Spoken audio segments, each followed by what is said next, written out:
আসসালামু আলাইকুম। Welcome to my channel Tunatuni Tiny Tales. আজকে দুপুরে রান্না করেছিলাম গরুর ভুঁড়ি।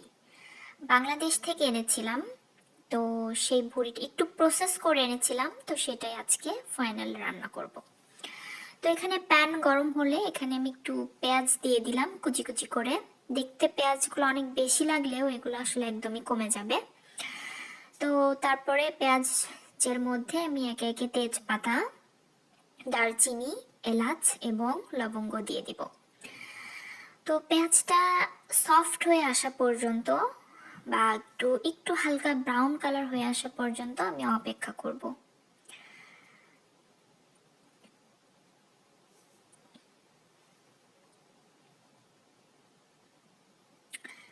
তো এখানে ব্রাউন কালার হয়ে আসার আগে আমি ভাবলাম এখানে একটু গোলমরিচের গুঁড়া দিয়ে দিই।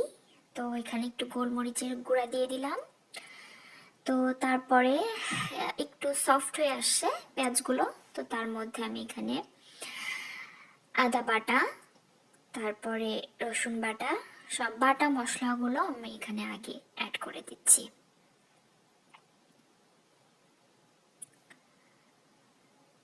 কারণ আমার ভুঁড়িটা খুব বেশি না, এখানে ভুঁড়ির পরিমাণটা খুব কম, তো অত বেশি মশলা আমার লাগবে না।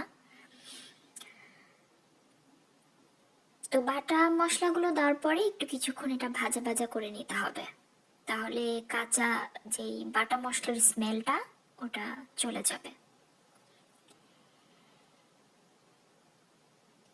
আমি এখনো কিন্তু কোনো পানি অ্যাড করিনি। তো আমি এখন এখানে গুঁড়া মশলাগুলো দিয়ে দিচ্ছি। তো এখানে ফার্স্টেই দিয়ে দিলাম এখানে গরম মশলা গুঁড়া। যেহেতু আমি গোটা গরম মশলা দিয়েছি, তো অল্প করে গুঁড়ো গরম মশলার গুঁড়া দিয়ে দিলাম। তারপর এখানে জিরার গুঁড়া দিয়ে দিচ্ছি। এখানে জিরা বাটা চাইলেও অ্যাড করা যায়, আমার কাছে জিরা বাটা নেই আপাতত, এই জন্য আমি কাঁচা জিরার গুঁড়াটা অ্যাড করে দিচ্ছি।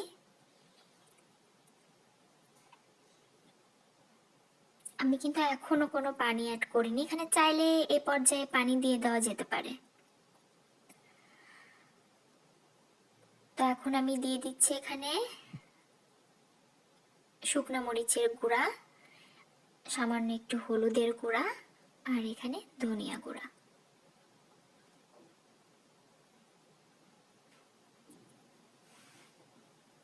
এক্ষেত্রে মশলাগুলো একটু নাড়াচাড়া দিয়ে দিতে হবে, না হলে এটা মশলাটা পুড়ে যাবে। তো এ পর্যায়ে আমি একটু পানি দিয়ে দিব।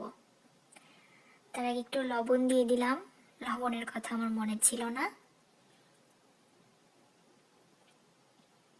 স্বাদ মতো লবণটা দিয়ে দিতে হবে।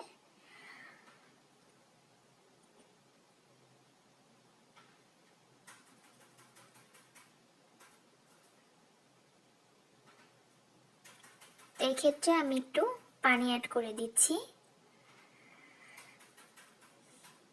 কারণ মশলাটা পুড়ে গেলে রান্নার টেস্টটাই নষ্ট হয়ে যায়।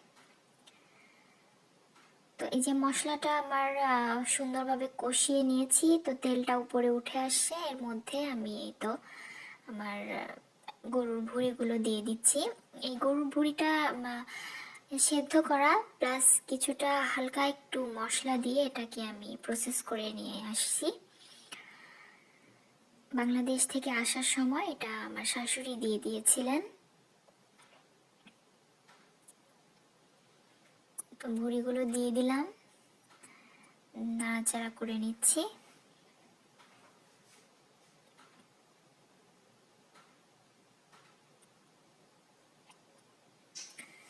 মশলার মধ্যে ভুঁড়িগুলো দেওয়ার পর কিছুক্ষণ এটা নাড়াচাড়া করতে হবে এবং একটু কিছুক্ষণ রান্না করতে হবে। তো এক পর্যায়ে আমি এর মধ্যে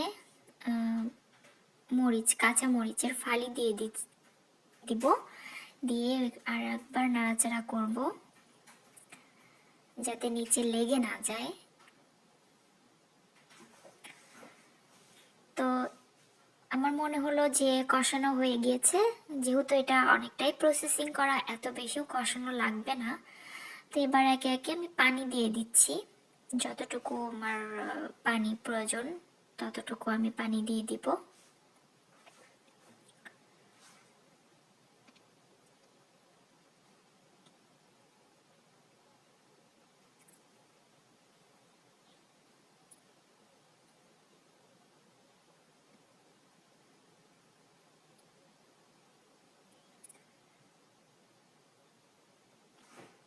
আমি একটু মাখো মাখো রাখতে চাই পুরিটা। এখানে আরো একটা বিষয় হচ্ছে, কেউ যদি আমাদের বাংলাদেশে দেখা যায় যে আমরা রাস্তার পাশ থেকে অনেক সময় অনেকে ভুড়ি কিনে খেয়ে থাকি। তো তাদের ওই ভুড়িগুলো দেখা যায় যে অনেক সুন্দর ভাজা ভাজা হয়ে থাকে। তো এরকম যদি করতে চান তাহলে আমার এই ভুড়িটার পানি একদম শুকিয়ে, মানে আমি এই যে এখন যেই কনসিস্টেন্সিটা আছে আমি এই পর্যায়ে রাখবো। কিন্তু আপনারা যদি একদম ভাজা ভাজা করতে চান তাহলে এই পর্যায়ে চুলাটা বন্ধ করবেন না, এটা ভাজতে থাকবেন। এটা পানিটা একদম শুকিয়ে গেলে তারপর একদম ভাজা ভাজা এবং কালারটা একদম কালচে ধারণ করবে। তো আমি যেহেতু ওরকম চাচ্ছি না, এই জন্য আমি আমার রান্নাটা এই পর্যায়ে রেখে দিচ্ছি। তো এই তো, আল্লাহ হাফেজ।